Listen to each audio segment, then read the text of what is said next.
it seems that Trump really does want this nuclear deal. He is an erratic player, but there are certain things throughout his entire career he has been fixated upon.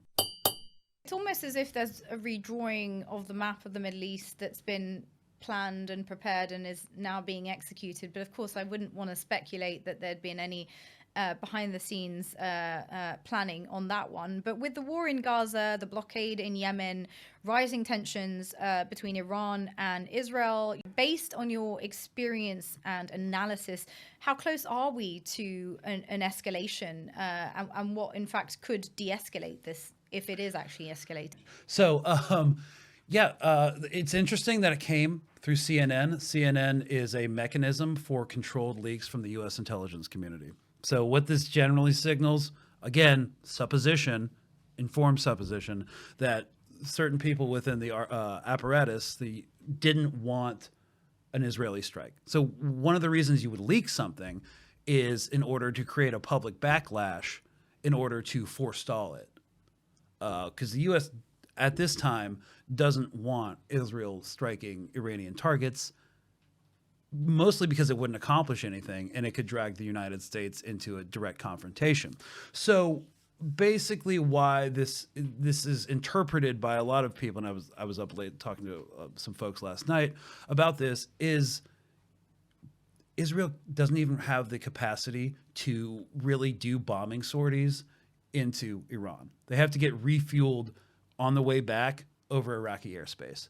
And they don't have strato tankers like we do. They would have to use our own planes for that. And Iranian hard sites, nuclear hard sites, weren't put underground and protected because they feared Israeli attacks. Because the Israeli Air Force and military doesn't have the capacity to take out their infrastructure with the ordnance they have available. So part of Trump's negotiating strategy for the Iranian nuclear deal was to stage half the B-2 bomber fleet, stealth bombers, out of Diego Garcia Air Base.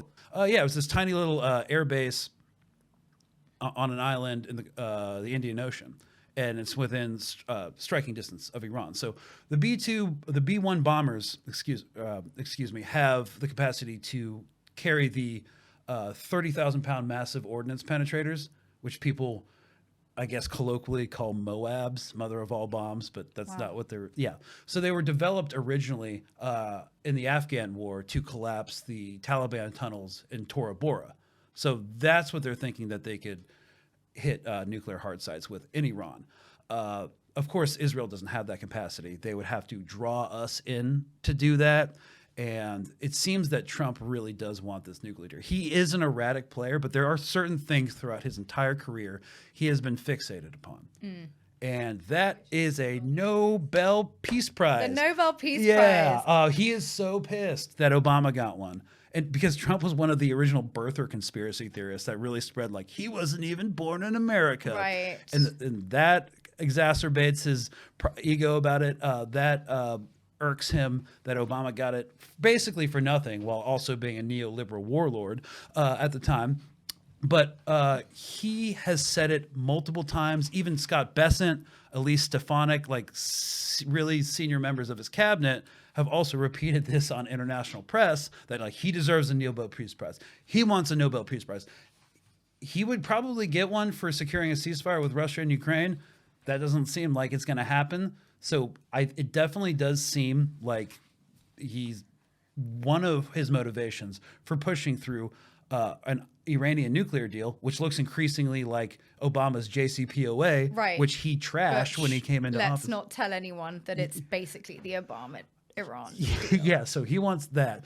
And honestly, he's such an irrational actor. It could just take one of his aides to be like, "Hey, Mr. President, this looks like Obama's legacy plan," and it'll get thrown out. just get thrown out. Well, let's make sure Trump doesn't watch this then, huh? Yeah. Oh no, sorry, we're not Fox News.